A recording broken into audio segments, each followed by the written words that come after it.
what experimental stress analysis is all about. And what we see here is stress patterns observed in a 2D model of a human femur. So, you get stress information in stress analysis, and you also get displacement information in stress analysis. And what you find here is, for a circular plate clamped at the boundary with a central load, you get the displacements, and you can also have the slope, you can also get curvature. But what you will have to appreciate here is, for each of these information you need to use a specific optical arrangement. You do not get them in one shot, but you have to have effort to do that. And what you see on these two corners show that you need to use physics in applying experimental techniques. So, what is done is, any physical information which could be exploited for measurement is identified, and that is translated into an experimental technique. And what you see here is a cusp in a teacup, and this you see as a silver line. What happens is, when light gets reflected on the curved surface, it gets reinforced and you have a cusp, and this can be seen on any shallow filled containers with appropriate lighting, and this phenomenon is called caustics. And this physical information is exploited in a technique called method of caustics, which is used for measurement of high stress concentration. How it is done, we will see as part of the course. And what you see here is another down to earth example, where you see, in the case of a fan, when you have two grids superimposed, you see a nice moving patterns, and this is called moire, and this is used for measurement of in plane displacements, out of plane displacement, and so on.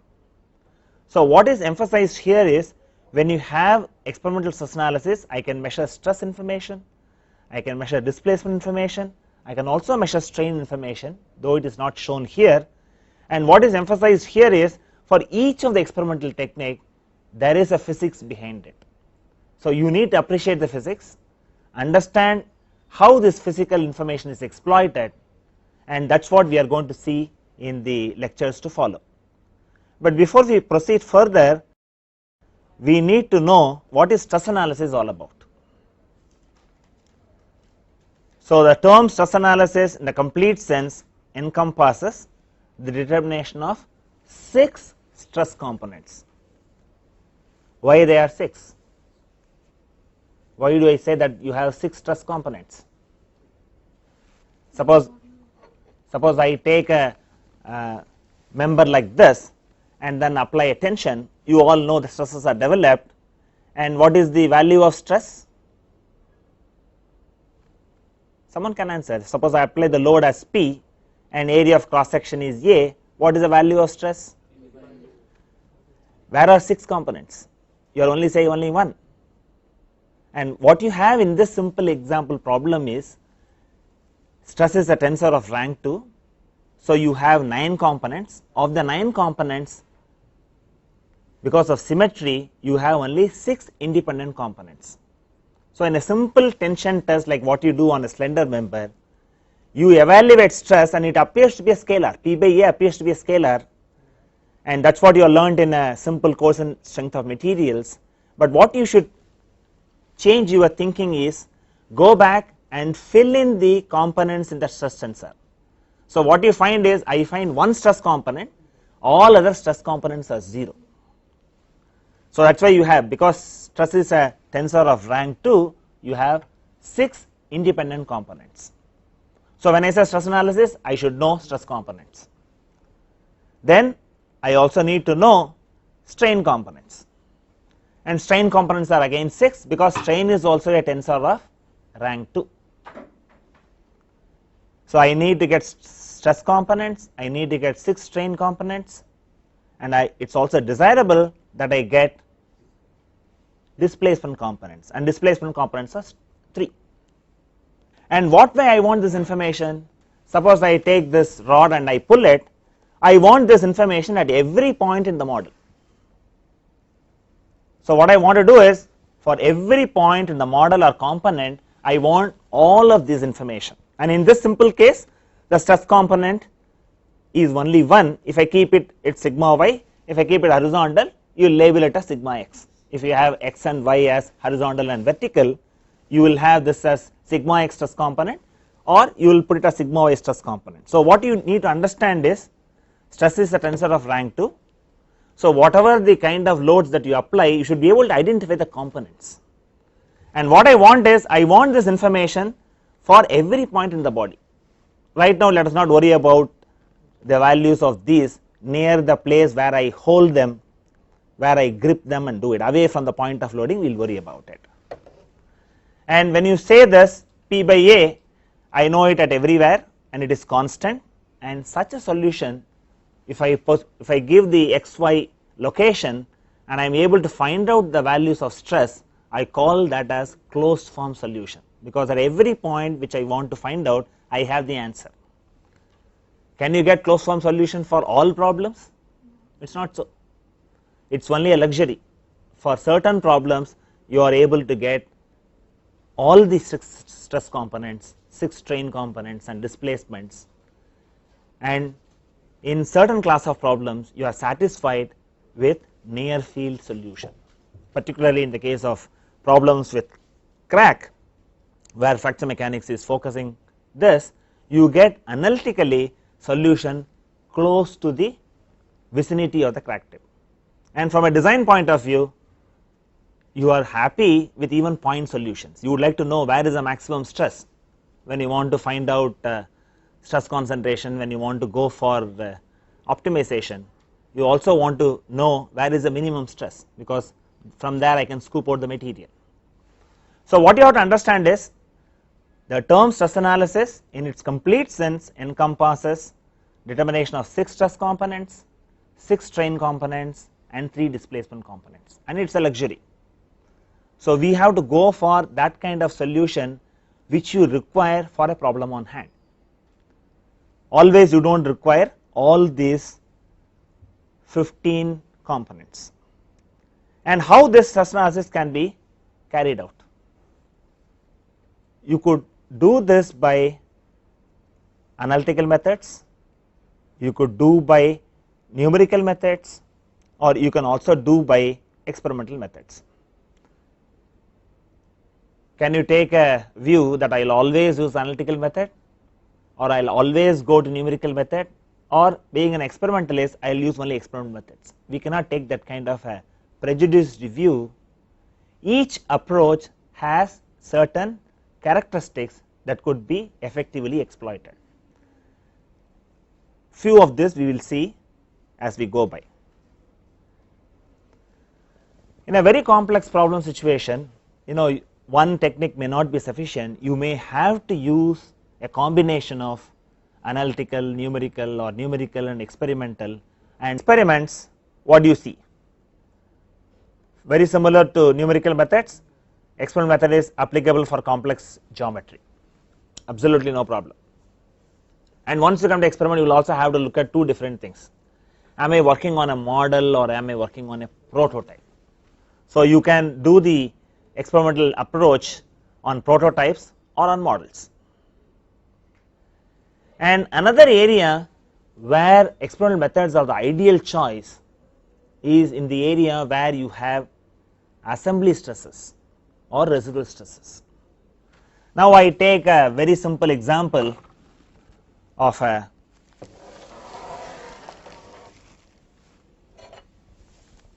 chain, and this you have it in your bicycle. It is also used in power transmission, and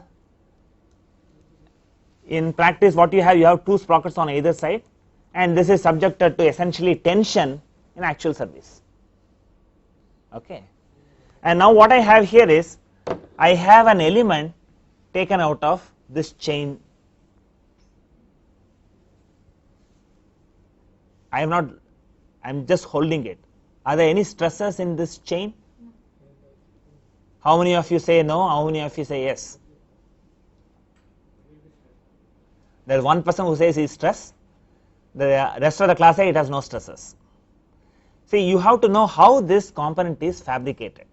Suppose I take a block of material and then I go to CNC machining and then machine out this.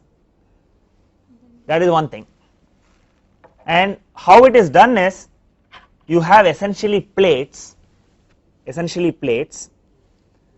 and these plates are brought together by putting the appropriate bush, and the bush has to stay in place. So you have an oversized bush, and this has to be inserted. So this is done with an interference fit. So apparently I do not have any external load on this chain link, but because of the way it is manufactured, you have stresses developed. You have a bush here, you have stresses developed very prominently here, and it is comparable to the service loads. The stresses developed are not small in value, they are comparable to the service load. So what you need to understand here is, it is a very complex problem, and this is where many service failures are reported.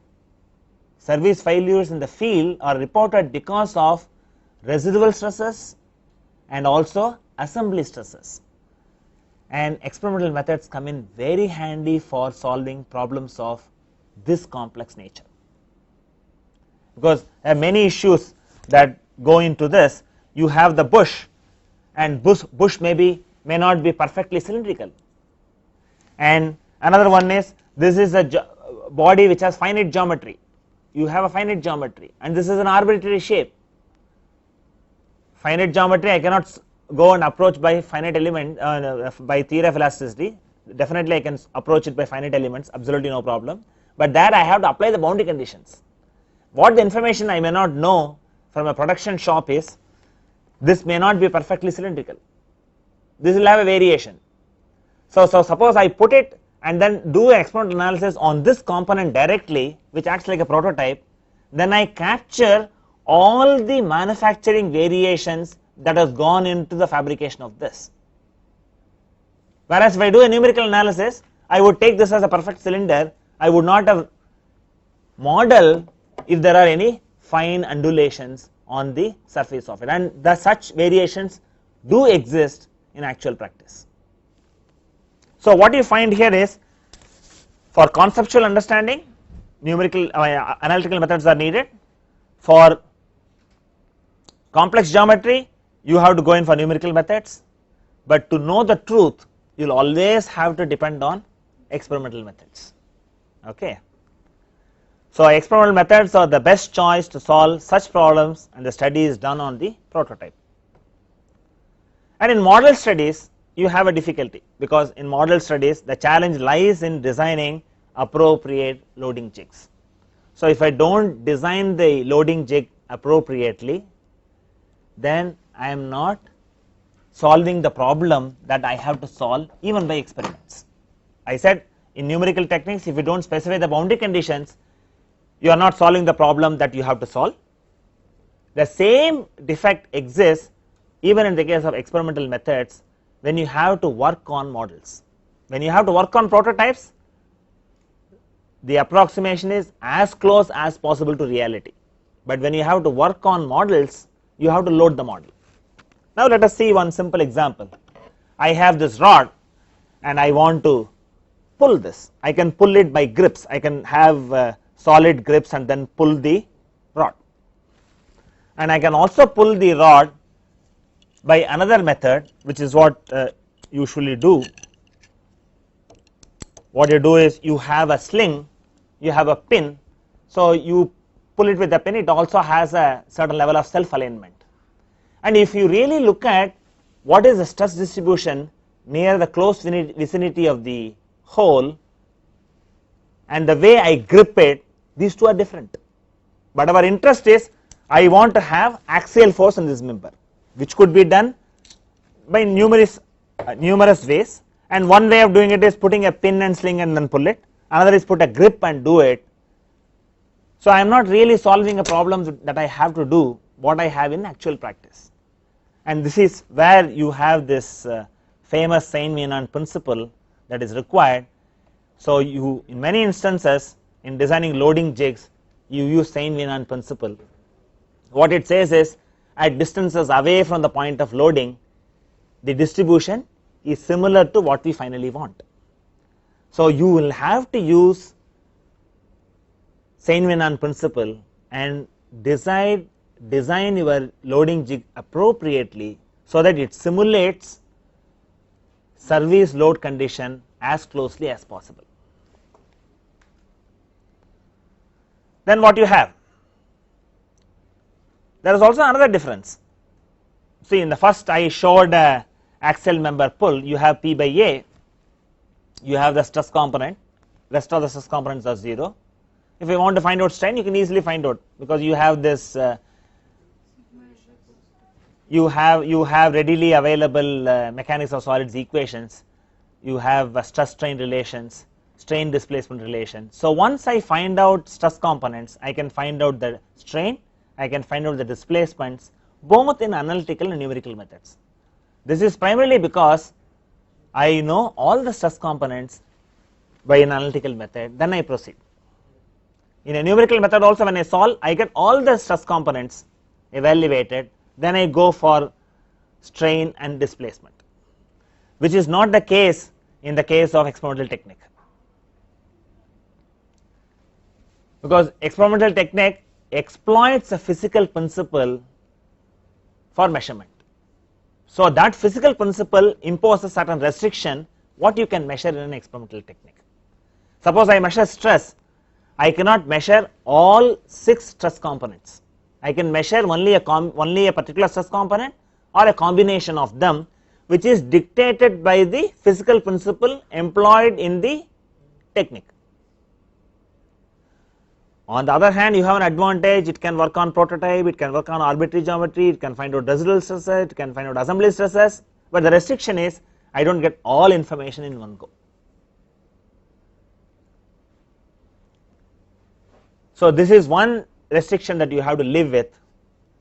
And once you come to experimental methods, there are many experimental methods available. They are broadly classified as whole field techniques and point by point methods. And if you look at whole field techniques, they are essentially optical techniques, and you have a great many of them, and newer techniques are also being developed day after day. And when you look at whole field techniques, one of the very popular and widely used experimental method is technique of photoelasticity, and we would see later what these experimental techniques give directly the information, what information it can give directly. And essentially photoelasticity gives sigma 1 minus sigma 2 contours,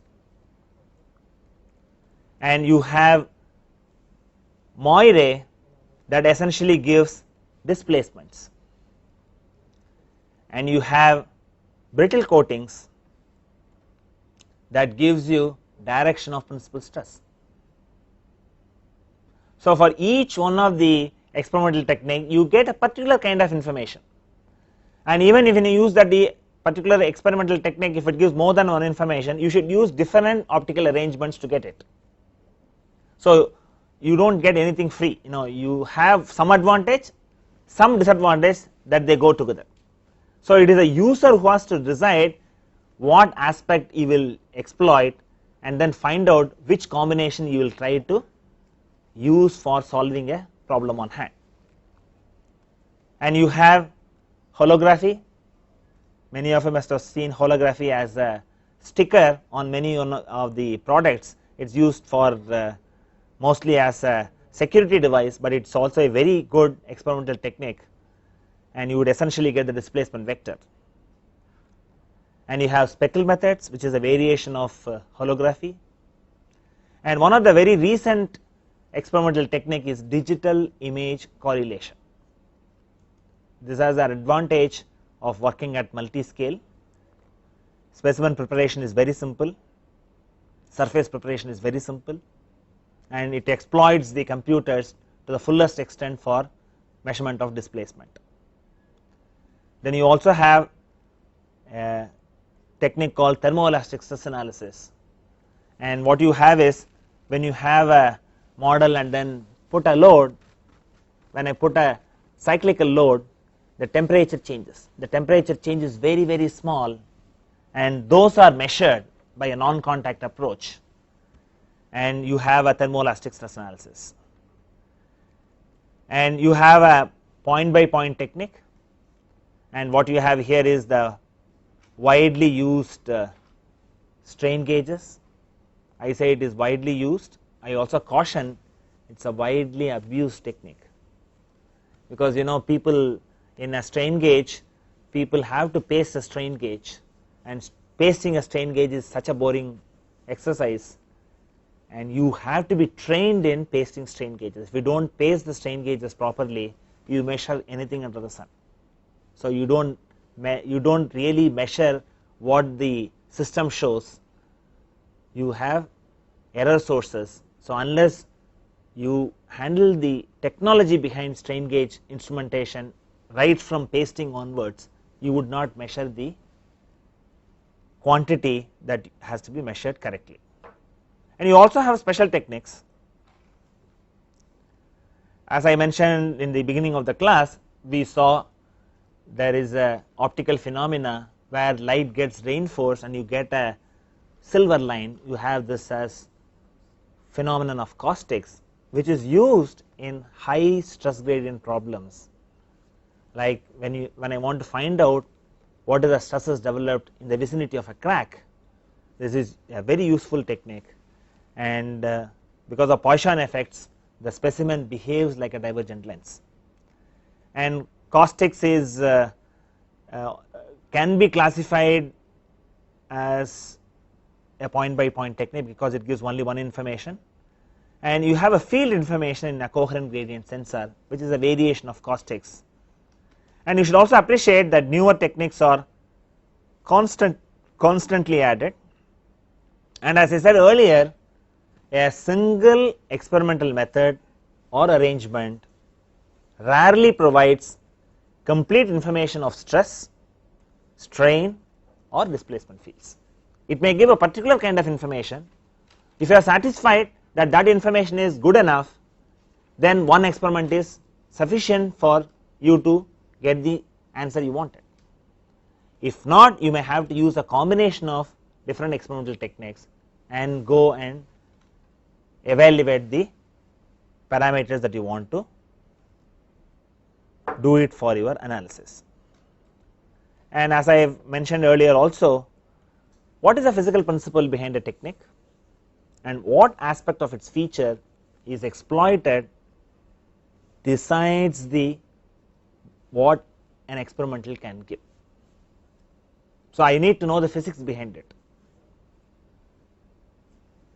Another aspect is, what is the physical principle used, and the technology used to translate the principle of measurements decides the accuracy of the experimental technique.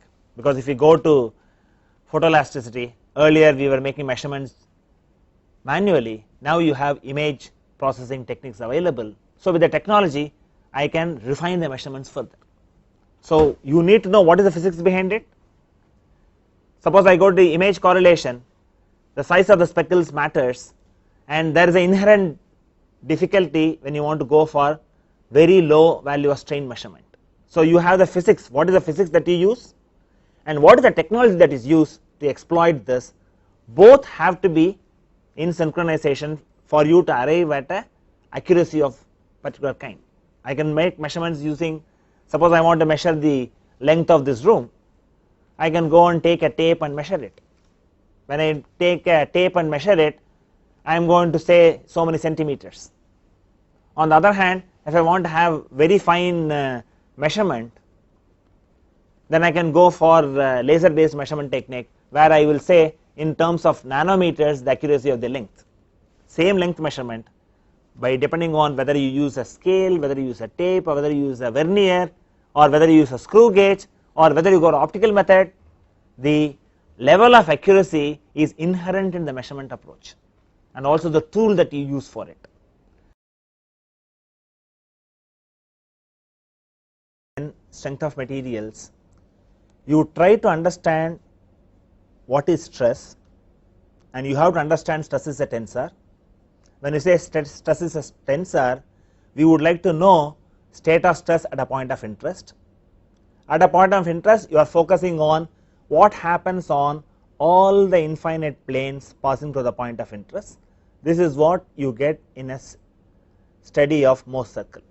So you understand stress is a tensor, although many times you get only the stress component, there is a danger that you could construe stress as a scalar. The moment you come to any of the optical techniques, you have the advantage of getting the information on the entire field. So you get the whole field information, and you get this whole field information to see these contours for a class of problems from known situations to unknown situations. The problems considered are beam under 4-point bending, cantilever beam, disc under diametrical compression, clamped circular disc with a central load, and finally spanner tightening a net. So this is based on increasing degree of complexity. Beam under 4-point bend, easy to solve from strength of materials approach, and you have a closed form expression. The moment you come to cantilever beam, you have shear, but you do an engineering analysis by strength of materials. And when you come to disc, you can't do by strength of materials, but theory of elasticity can provide closed form solution. And clamped circular disc, you could find out the displacement, slope and curvature from a study of theory of elasticity, theory of plates. And finally spanner tightening a net, we have seen earlier that it is a down to earth problem. Surprisingly, you can't solve it by analytical methods. You have to solve it either by numerical or by experimental methods alone. And now we take up the problem of beam under 4-point bending. And what you have here is, I have a beam and this is shown as x axis, this is y axis, and you have taken a central portion of the beam which is subjected to bending moment MB, and in this you have the stress variation over the depth as like this, which shows the variation is linear and the central core does not contribute to load sharing. And you have the famous flexure formula here, and which is in slightly different form than what you might have seen in some of the books. Many times people simply say m by I equal to f by y equal to E by R. It is written in a different fashion. Know the difference? It is one and the same. This is much more precise mathematically. We show that this is a bending moment indicated by a subscript b, and the moment of inertia is indicated as IZZ depending on the axis that is chosen for the problem. And when you come to the second term, you also have a sign attached to sigma x. This is minus sigma x divided by y.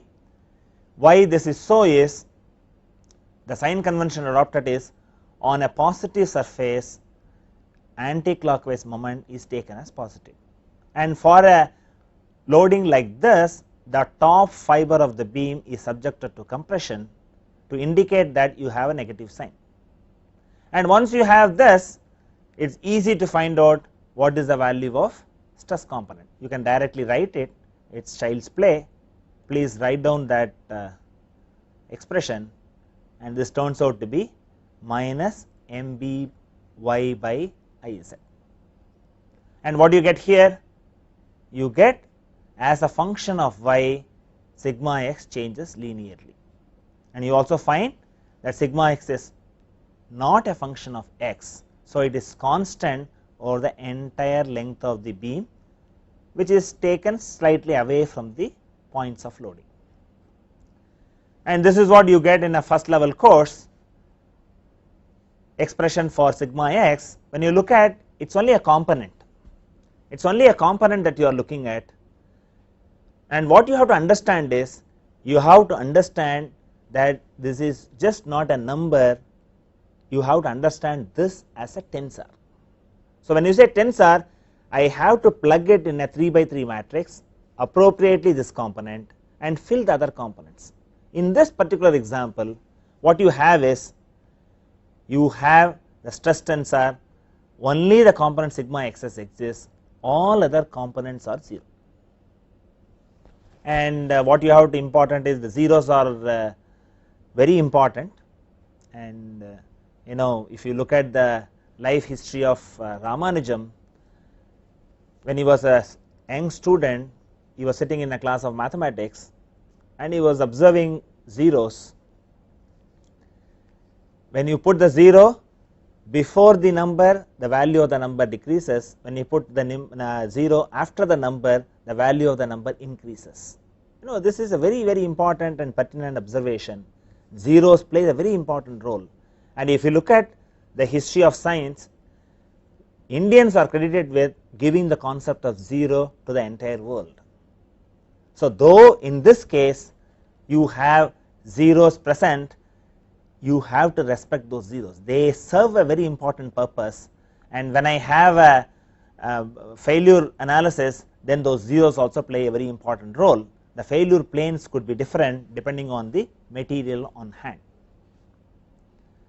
And once you have this, I have the analytical solution, and it is possible for you to plot the value of the type of contours that you could get.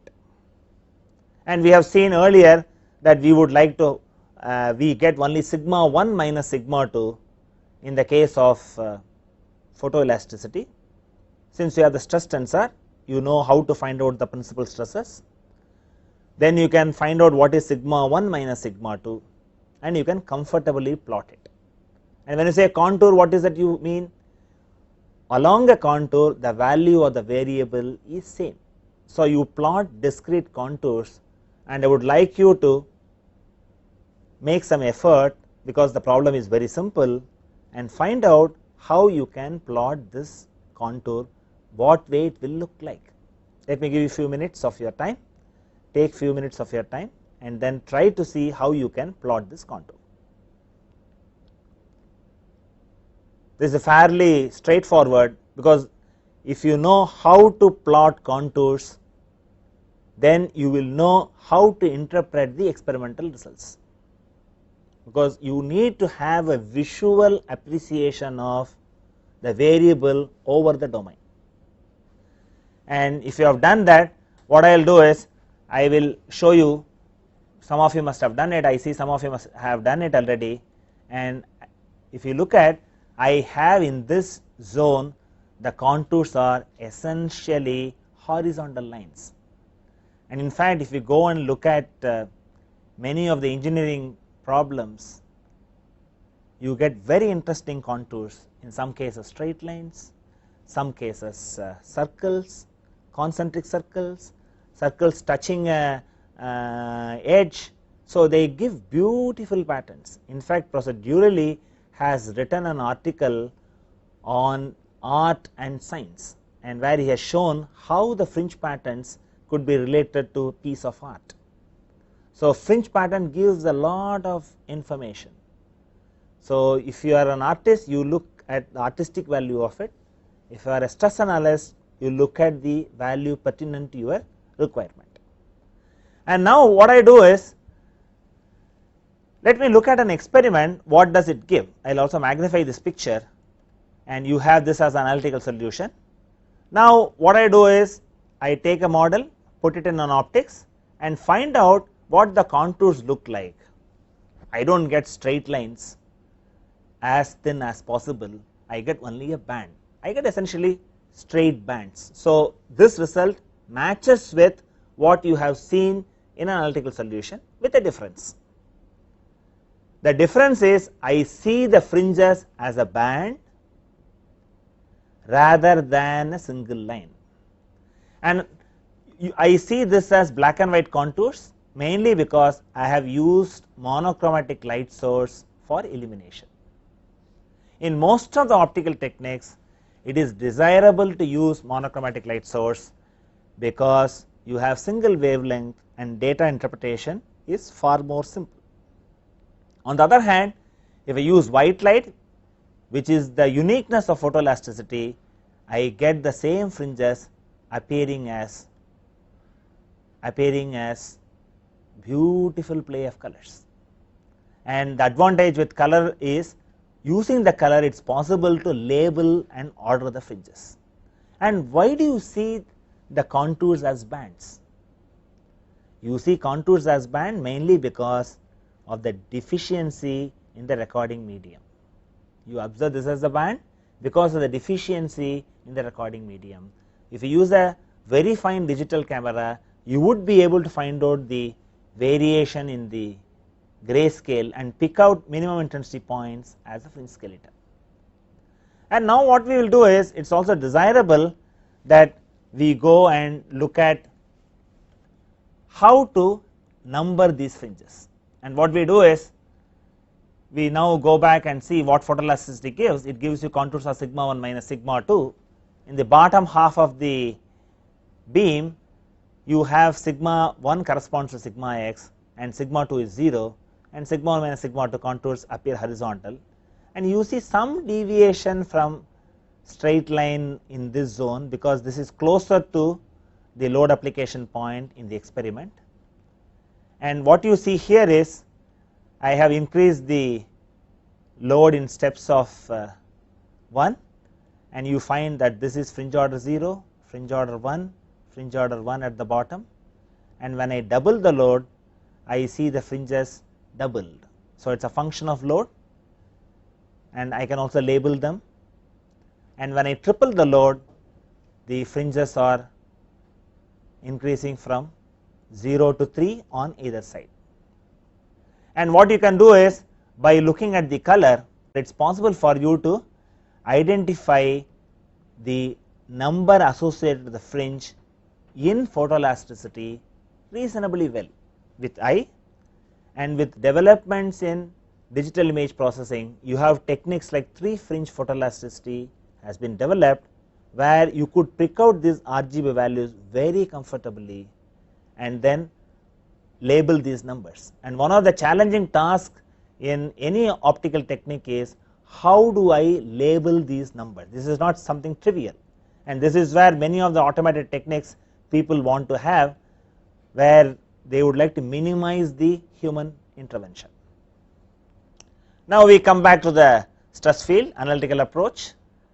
Now you have got the stress field, you have also seen the stress tensor. With your knowledge of mechanics of solids, it is possible for you to find out the strain tensor. It is not difficult at all.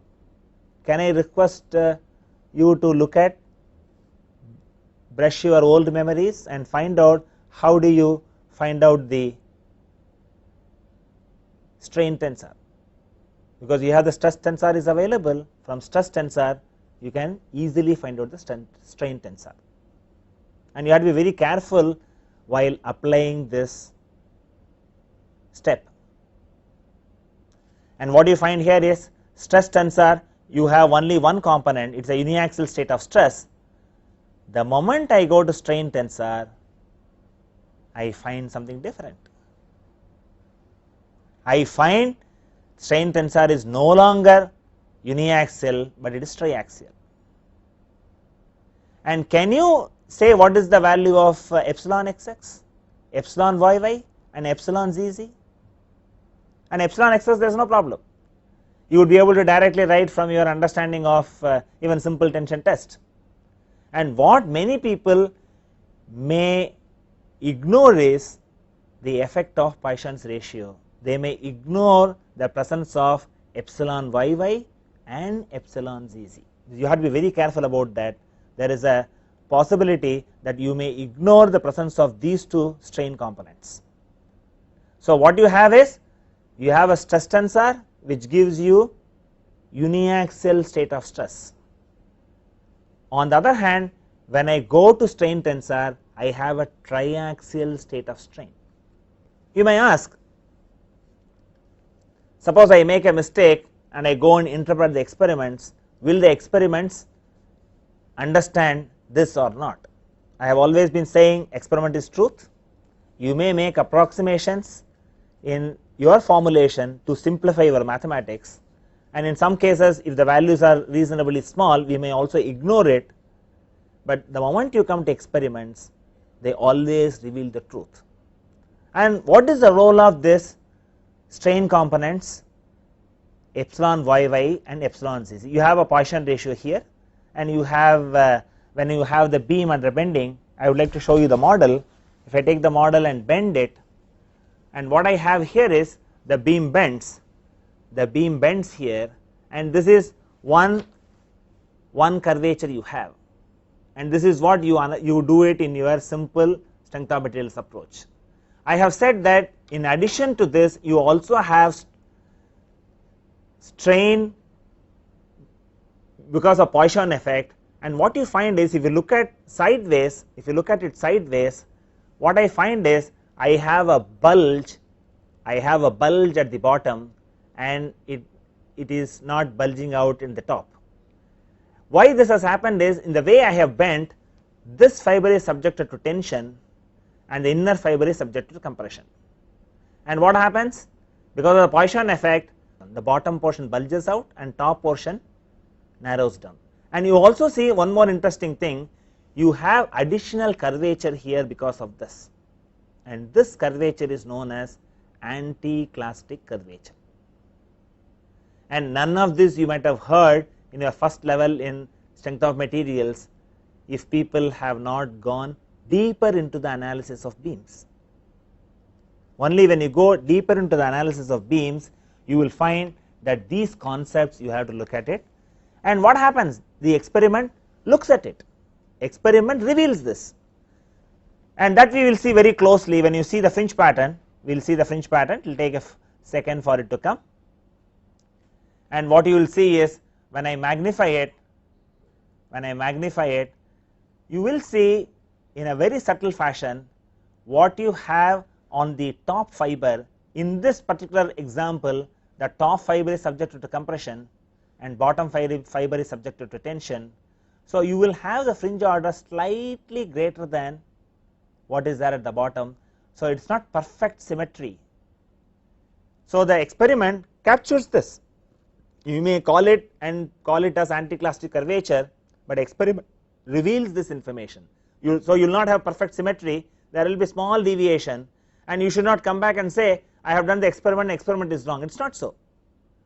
In your analytical evaluation of stresses, if you also bring in the effect of Poisson ratio effect, then the stress patterns will be like this. So experiment always gives you truth, and that you should.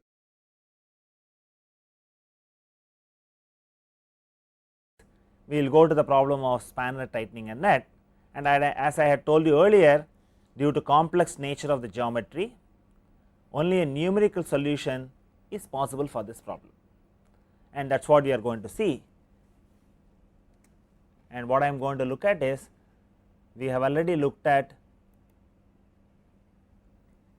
day to day application of the problem, and surprisingly you do not have solution from strength of materials or even by theory of elasticity. This is primarily because the shape of the spanner is complicated and you cannot define the outer boundary in a convenient fashion for you to do a theory of elasticity solution, and in this case only a numerical solution is possible. I do not have a closed form expression, so I have to solve this problem numerically, and let us see how the numerical solution is. You have very rich set of results that you get from a numerical solution.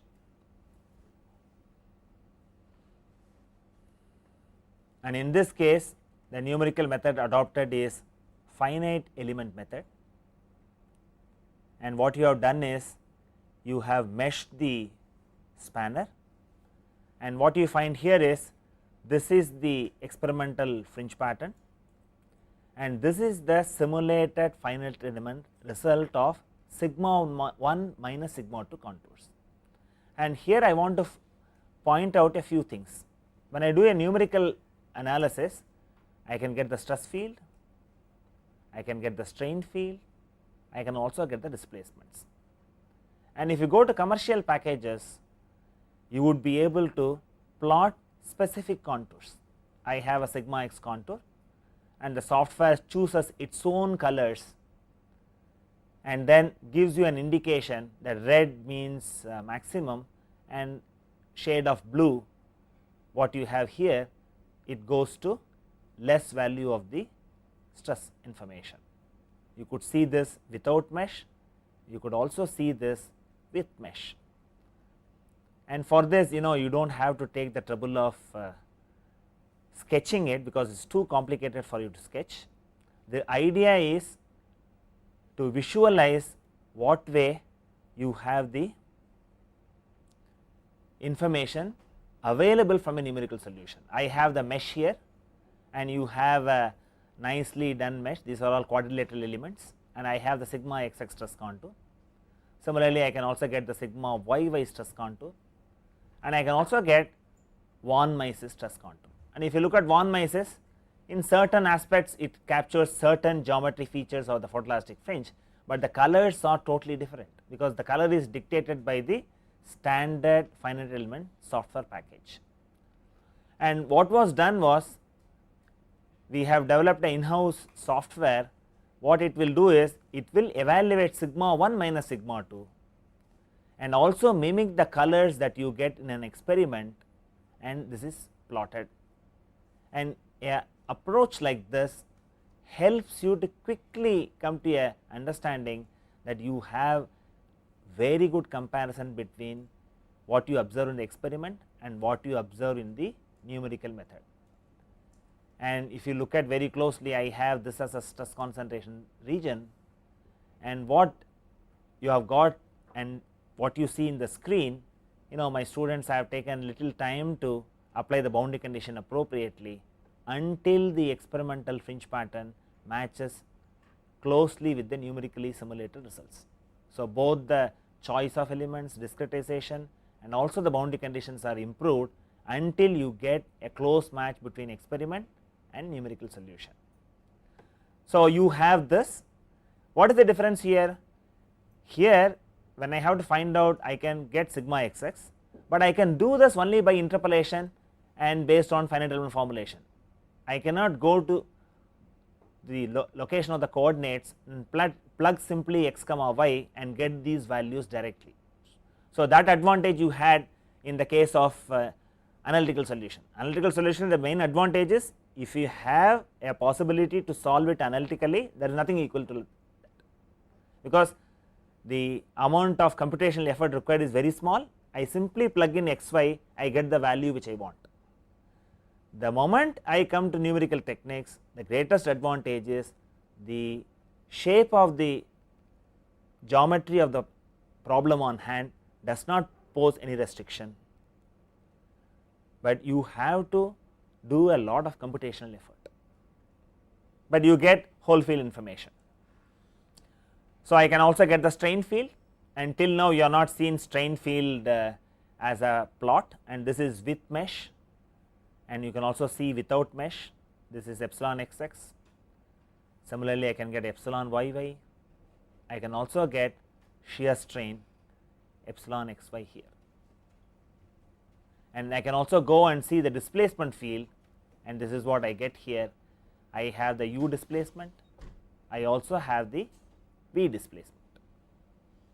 So, what I find here is, when I have a numerical approach, I could get all the 15 quantities comfortably, but the very important aspect is, I must match what I have in the experiment very closely by choosing the boundary conditions correctly.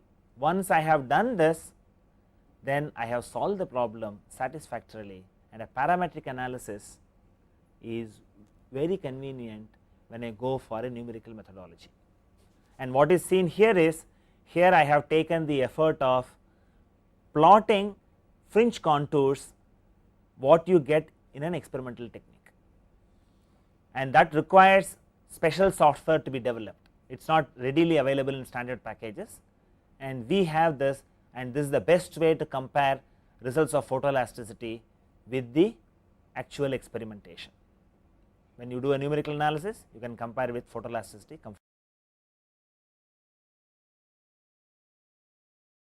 I have the source of light which is monochromatic. I have the first optical element as polarizer, then I have a loaded model, then I have the analyzer.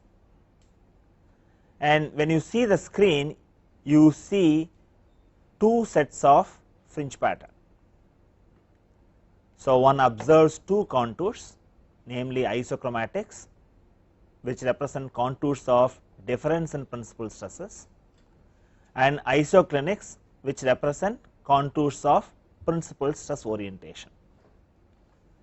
And what we saw from a logical explanation, when the model behaves like a full wave plate, the input polarized light is cut off by the analyzer, which is kept at 90 degrees to the polarizer axis.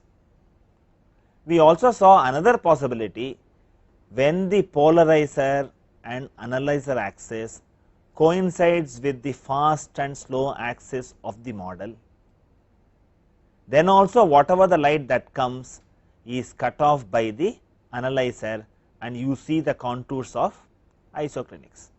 And what we saw, when we rotate this polarizer analyzer combination crossed, we find the isoclinics move over the model. I am going to have two additional elements. And what is the advantage of those two additional elements? The two additional elements serve the purpose of removing the isoclinics. So, what I have here is I have a light source, I have a polarizer, I have a quarter wave plate, I have the model, then I have the second quarter wave plate, then I have the analyzer. And you should be able to sketch this schematically. You may leave this portion, at least this portion you should be able to sketch for different optical alignments systematically. And you should also note down here, I have the first quarter wave plate, the axes are labeled as slow and fast, and you have the second quarter wave plate, again slow and fast. If you look at, these two are crossed positions, the quarter wave plate 1 and quarter wave plate 2 are kept crossed. Suppose I keep the analyzer horizontal, the quarter wave plates are crossed, you also have the polarizer analyzer crossed, and I see multiple optical arrangements.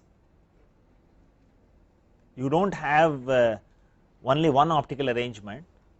In a plane polariscope, I use only polarizer and analyzer, there is no quarter wave plate, and you always have them crossed,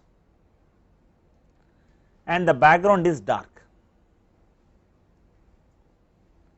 And in a case of a circular polariscope, I can have many arrangements, but only popular ones are labeled here. I can have the polarizer and analyzer crossed, then when I have quarter wave plates crossed, I get the background as dark. Suppose I keep the polarizer analyzer parallel and also quarter wave plates parallel, I get this as dark. Suppose I have this polarizer analyzer crossed, if I have parallel quarter wave plates, I have bright field. I have parallel polarizer and analyzer, crossed quarter wave plates, I have this as bright. And the list does not end here. You have a longer list, and if you look at the book on digital photoelasticity by me, you have the other expressions available. Because what you find here is multiple optical arrangements are possible, and among the multiple optical arrangements, which one will be good from an experimental point of view, you have to look at. Let us see a commercial polariscope now. This is a commercially available polariscope. This has a light source, and what you have is a monochromatic light impinging on the model. You have the first optical element, namely the polarizer. You have the second optical element, which is the first quarter wave plate.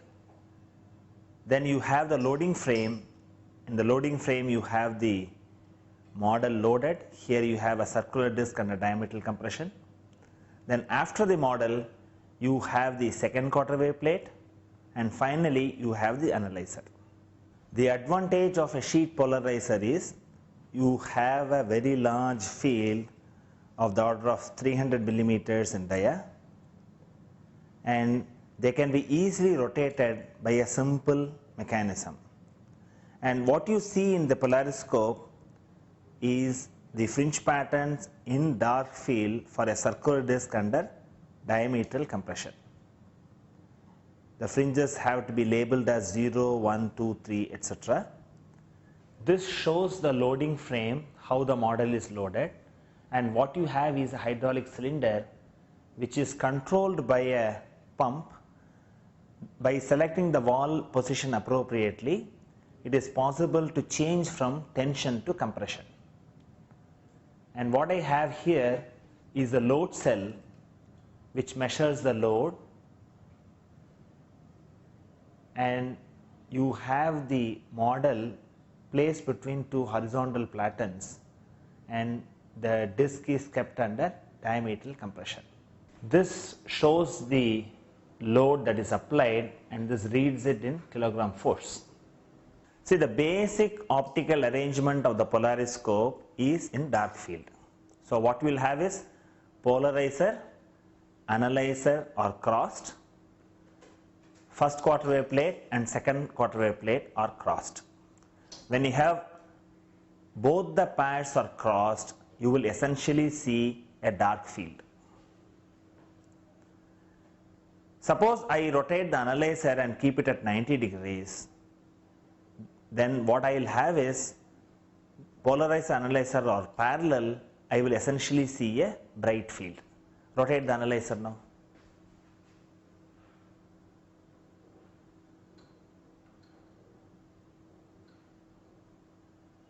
So what you now see is you see the bright field fringes. Now what we will do is we will go back and keep the quarter wave plates also in parallel position. They were originally crossed. Now we will keep it parallel. Rotate the quarter wave plate too.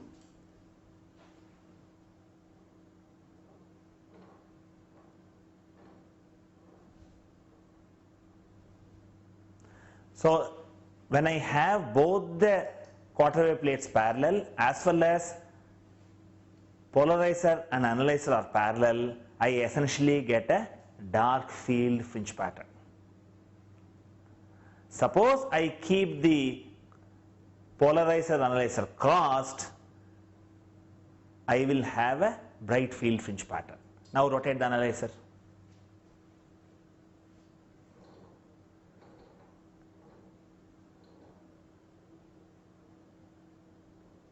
So when I kept the analyzer parallel, I essentially see a bright field fringe pattern.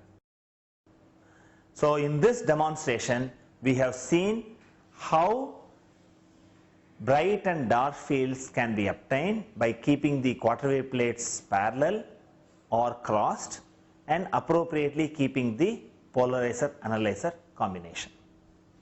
All the elements in the polariscope can also be rotated by this knob, and what you do this, you use this for making this polariscope to function as a plane polariscope. In this, what you do is you keep the quarter wave plate axis along the polarizer, so you optically cancel the first quarter wave plate. Similarly, optically cancel the second quarter wave plate.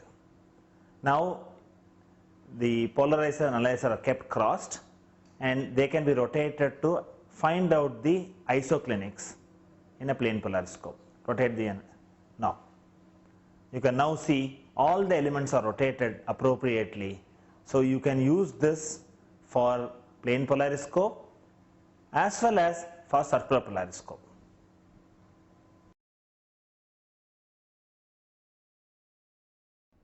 In the case of a plane polariscope, there is no wavelength dependence problem from the arrangement point of view.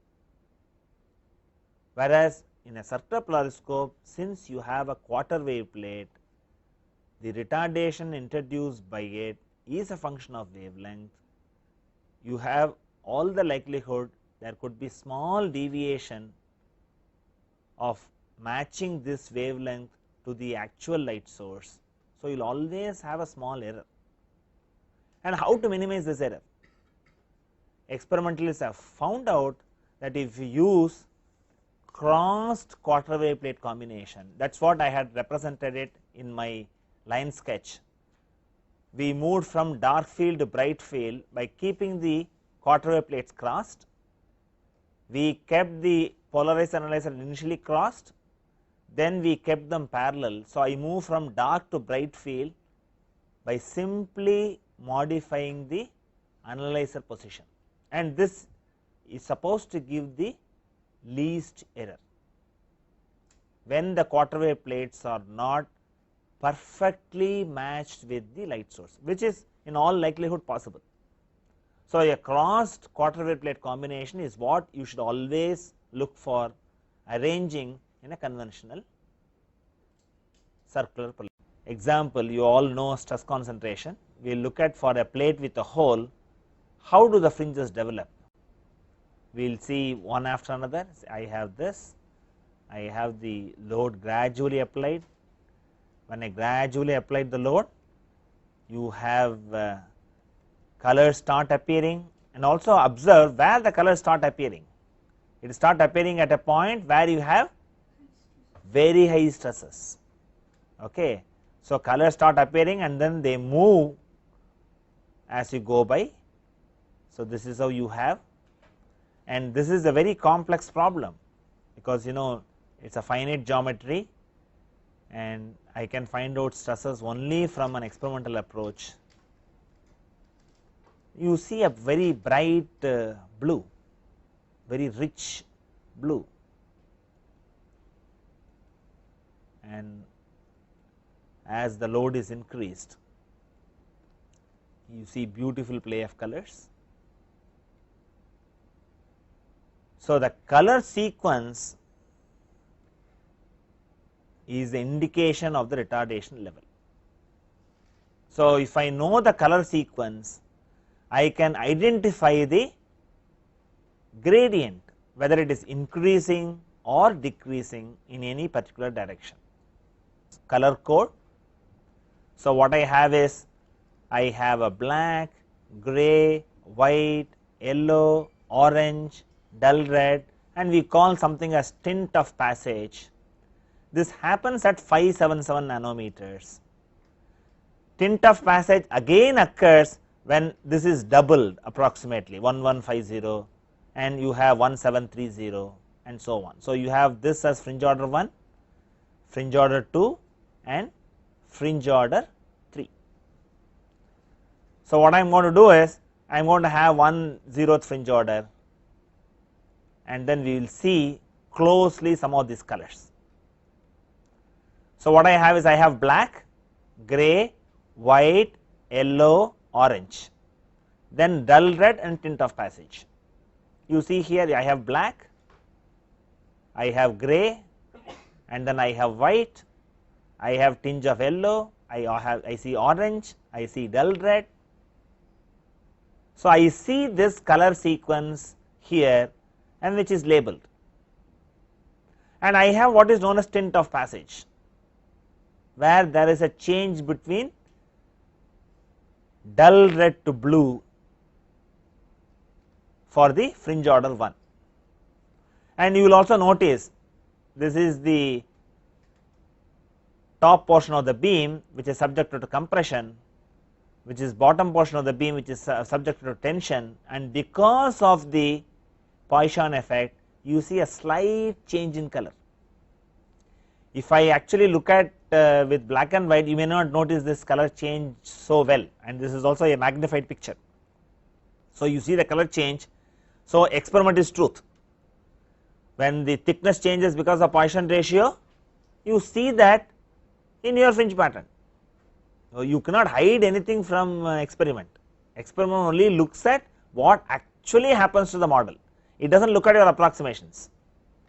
So, you have to correct your approximation based on experimental result. And what you see here, I see a dull red to blue and that is what you see here. My interest is to show you what is the difference between fringe order 1 and fringe order 2. We will see the fringe order 2 here, fringe order 2 here, and this is fringe order 1. I will just magnify. Before I magnify, you look at here, I will have a blue, blue green, green yellow, orange, and this is labeled as rose red. See, in the case of a first fringe order, you have a transition between dull red to blue, and in the case of a second fringe order, it is rose red to green, and these are easily distinguishable when I magnify the picture, and I want you to have an appreciation of this. You see here, this is 0, and see, this is the dominance of blue here, whereas the red is also different. Here only you see the red, though it is spelled as dull red. When I magnify it further, you may see the dull red. You see the red here, but the red here and what you see here, there is a definite change, and you see a strong blue color, you see a shade of green here, and your eye needs to be tuned to this. I need to be tuned to this. So, this is for your fringe order 1 and this is for your fringe order 2. You notice the difference in the red between the two.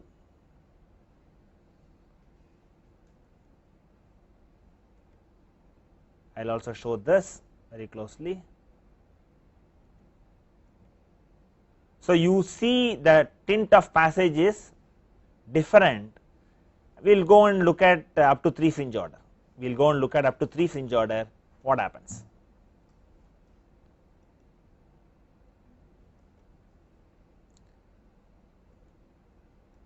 I will have magnify this further, and this is how you find. So, it is easy to distinguish fringe order 1 and fringe order 2. This is 0th fringe order, this is fringe order 1 and this is fringe order 2. Your eye needs to be tuned to these subtle color changes. Blue dominance is seen in fringe order 1 and pinkish red is seen in fringe order 2.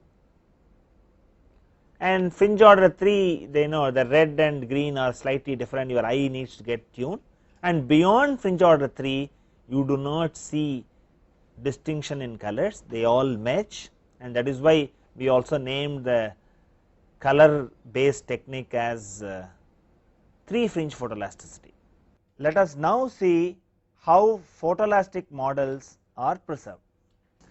This is a desiccator which is used for storing the photoelastic models, and what you see at the bottom in blue is a silica gel which absorbs the moisture, and even the lid is put very carefully on the desiccator.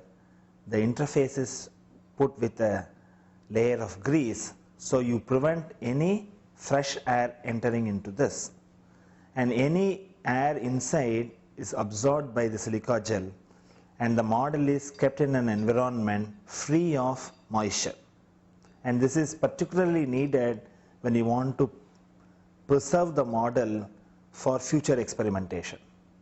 And can you open the lid? So, it is done by a shading action that shows that this gap is completely filled with a grease, and this is how you keep the model, and when you hold it, you need to hold it like this. You should not touch the edges. When you touch the edges are particularly sensitive to absorb moisture, and what you will eventually have is what are known as spurious fringes because of an effect called time edge effect, and you need to avoid this for quantitative extraction of photoelastic data. So, hold the model only like this, keep it in a desiccator and put it with silica gel, and periodically monitor that silica gel is in good condition, and this is very important. And if you do not follow these practices, you will see formation of spurious fringes at the edges, which will spoil the model for future use.